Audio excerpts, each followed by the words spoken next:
G'day guys, Timmy here again from Reset Theory, giving you an update on day 3 of our leverage trading session and how that $36,500 per annum pay rise would look in your pocket. Okay, let's go have a look at the data.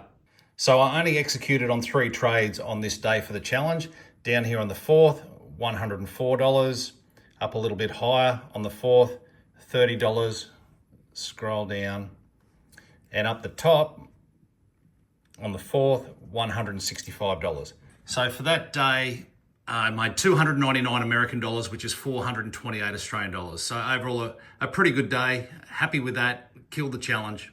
Okay, guys, how are we situated after day 3 of our leverage trading challenge? Day 1 made $132. Day 2 made $139. Day 3 made $428. In total, after 3 days, we made $699. So believe it or not, we're $1 short of the elusive $700. So I've got 4 days to make $1. I'll have tomorrow off from the challenge, and then I'll be chasing a few more dollars to end out the week. So we're in a very, very strong position. So it goes to prove people, like with a very, very small account, low leverage, low volume, you can still make that $700 a week quite easy in my opinion.